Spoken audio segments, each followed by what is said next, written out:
Hey everyone, Shrike here, and to celebrate the global release of the game, the devs have decided to give us not one, but two limited character banners. So I just wanted to go over their kits a bit, so we can all make an informed decision of which, if either of them, to pull for at release, and for some of you, who to re-roll for. I'll have chapters for each doll so you can go to whichever one you want information on. Before I go any further, if this is your first time here, welcome to the channel. I'm Shrike. I cover gacha games. The extent to which I cover them will largely depend on whether I think it's worth my time or not. So if you like gacha games, or this game in particular, hit the subscribe button so you don't miss out on any of my videos.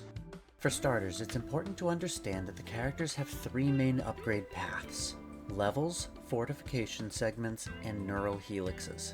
Levels are obvious, but segments are what you will unlock with the dupes of the character, and each one will unlock a very specific upgrade to a predetermined skill. Not every skill will necessarily get an upgrade, and some will even get multiple. Also, there's no RNG to it. The neural helixes are a bit more confusing, and as I haven't played the game, my knowledge of it is only hearsay. Suffice it to say that it seems to be an endgame upgrade system that you'll be able to grind out for each character, to sort of squeeze every last bit of potential out of them. So without further ado, let's get started with Suomi. Suomi is an SSR character from the support class who wields a weapon from the SMG category. She's affiliated with the doll community. She was originally released on June 25th, 2024 in China, and she will release on December 3rd, 2024 in global. To quote Pridewin, "Every game has a character like Suomi. A character that can do everything and anything and do it so well that nobody can even come close to her greatness. Suomi is a shielder, healer, buffer, debuffer hybrid. Yes, 4 roles, who can trivialize a lot of content by simply existing. Her shields are so chunky that they basically double the HP of everyone in the team, allowing for a more aggressive playstyle and giving you more room for errors.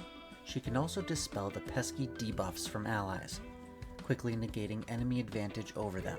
Honestly, listing everything she can do would turn this mini intro into a full-blown essay. So if you have to ask yourself if Suomi is able to do something, there's a high chance she does. Even nowadays in the CN server, she's considered the best sustained support in the game, so grab a copy or 2 of her, as her S1 amplifies her passive healing that is honestly the weakest part of her kit, and just enjoy progressing through the game without any struggles. Okay, so if that ringing endorsement wasn't enough, let's get into the specifics. Her kit, like all characters, is split into the basic attack, ultimate, 2 actives, and a passive ability. The basic is nothing special: single target, 6 tile range, 80% of your attack power. Active skill 1 is called Winter's Wrath. Range 6, area of effect, target. Cooldown 1, stability damage 4, that's damage dealt directly to their shields or cover. Select one enemy target within 6 tiles and deals freeze damage equal to 100% of your attack power. This skill deals fixed damage equal to 50% of your defense with reduced critical rate by 100%. For each allied unit within 6 tiles, increases stability damage dealt by 1 point. Fortification segment 4. This means with 4 dupes of her, you unlock this ability. If stability break is triggered, the fixed damage increases to 125% of the defense. Active skill 2 is called Snow's Grace. Range 6, area of effect, target. Cooldown 2. Stability damage, none. Applies a frost barrier to a selected allied target within 6 tiles, excluding self, for 2 turns. The barrier absorbs damage equal to 130% of Suomi's basic attack power, up to a maximum of 100% of the target's max HP. Restore stability index by 2 points. Applies defensive support based on the number of enemy units within 5 tiles of the selected target for 2 turns. Fortification segment 3, so with 3 dupes of her.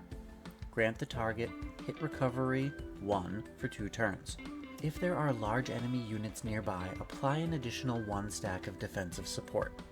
Her ultimate is called Snowfield's Radiance. Range 6, area of effect 3x3. Confectants consumption 5. This means that you can only use this when you've accumulated 5 confectants points. So ammo, skill points, whatever you want to call them. And it consumes them. Stability damage, nada. Deals 50% fixed damage to all enemy targets within 3 tiles around the selected empty tile, and applies 2 stacks of Avalanche. Restores 2 points of stability index to all units, cleanses 1 debuff, and cleanses the effect of Taunt. Additionally, applies Frost Barrier for 3 turns and 1 stack of Ice Fortress. The Frost Barrier absorbs damage equal to 100% of Suomi's base attack power, up to a maximum of 100% of the target's max HP. After the skill is used, generates frost tiles in a snowflake-shaped area within the 3-tile radius around the target. The tiles last for 3 turns. Fortification Segment 1, so with her first dupe. The number of Avalanche stacks applied is increased by 1. Restore HP equal to 30% of Suomi's max HP to all allied units, and increase the recovery of stability index by 4 points. All allied units, excluding self, also gain 1 additional stack of Ice Fortress. If an allied unit is at full HP before healing, they are additionally granted 1 stack of cover and continuous healing 1 for 3 turns. Fortification Segment 6. 6 dupes. You get it now. Grant all allied units Defensive Support 2 for 3 turns and cleanses 2 additional debuffs. Additionally, remove Evade, Induce, and Stun effects. The restored HP is increased to 50% of Suomi's max HP. The radius of frost tiles around the selected tile increases by 1 tile. The effectiveness of Frost Barrier is increased by 30%, up to a maximum of 150% of the target's max HP. And finally, her passive, Source of Warmth. Range, Self. Area of Effect, 7. Cooldown, none. Stability damage, none, obviously. At the end of the action, gains 2 points of Confectance Index, the ammo skill points. Restores HP equal to 5% of Suomi's max HP to other allied units within 6 tiles. If the target's HP is below 50%, increases the amount restored to 10%. When allied units, excluding self, use a basic attack or skills, Suomi applies 1 stack of Avalanche to a random enemy target within 6 tiles of herself. When an enemy unit within range takes targeted damage from an allied unit, prioritize 1 instance of action support, dealing 80% attack power as physical damage and 3 points of stability damage. Applies critical damage up 1 to the allied unit. This effect can only be triggered up to twice per turn. If Suomi's HP is above 80%, gains Sleet Drift Sprint. Fortification Segment 2. If an allied unit has a frost barrier, grant them Guardian Light. The effect of Sleet Drift Sprint is enhanced, and its support range increases by 2 tiles. Fortification Segment 5. The effect of Guardian Light is enhanced.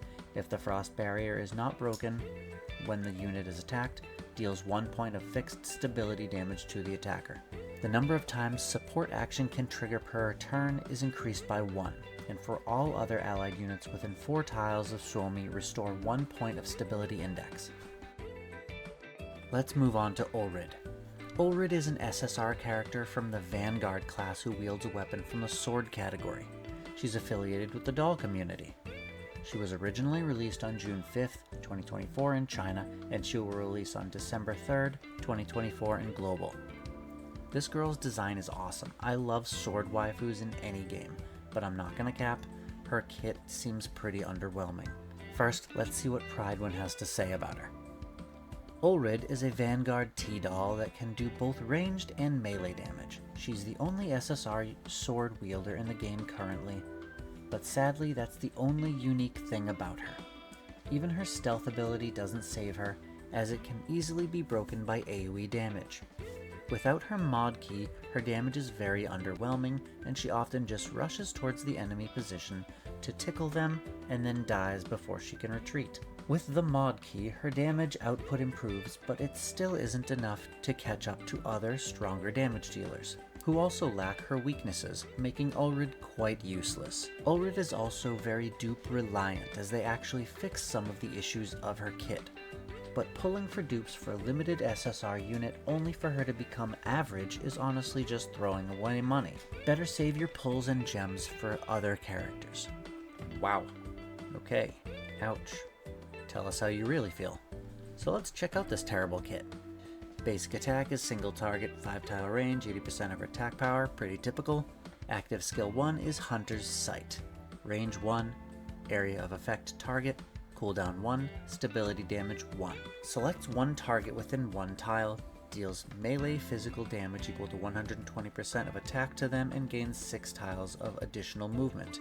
If the target is not killed, applies Mark of Prey to the target for 2 turns. Fortification Segment 3. If no kill is achieved, additionally inflicts movement reduction 2 on the enemy target, lasting for 2 turns. When Ullrid is attacked by a target with Mark of Prey, the damage taken is reduced. Active Skill 2. Blade Whirlwind. Short 1. Range 1, area of effect, target, cooldown 3, stability damage 1, select one target within one tile, deals melee physical damage equal to 90% of the attack to them, gains whirlwind after attacking. That's it. Fortification Segment 1. Within a single action, if the same target is attacked repeatedly, damage is increased by 30%. The whirlwind effect is enhanced, allowing attacks to ignore damage reduction from cover. No idea what Whirlwind is, but if it was kit busting, then Pridewind would have mentioned it in their review of her. Onto her ultimate. Hidden Pursuit. Range nada. Area of effect 1. Confectance consumption 3. Stability damage 2. Selects a grid within a cross-shaped 5-grid range, lands on it, and deals physical damage equal to 180% of attack to the enemy target with the highest HP within one tile. Consumes all stacks of Hunter's Talent to increase damage dealt by this attack by 10%, up to 30%. If there are 2 stacks of Hunter's Talent or more, gains Camouflage for 1 turn. Fortification Segment 4. Range increases by 2 tiles. Consumes Hunter's Talent, increases the damage cap to 60%. Fortification Segment 6. For every 2% of the target's HP lost before the attack, self-attack power increases by 1%. If a kill is achieved, the next active attack deals 30% more damage. If Hunter's Talent is 2 stacks or more, gain 1 stack of Camouflage. Camouflage effect is enhanced and will not be consumed after taking damage. Finally, her passive. Optical Camouflage. Range Self. Area of effect Target. Cooldown 3. Stability damage 0.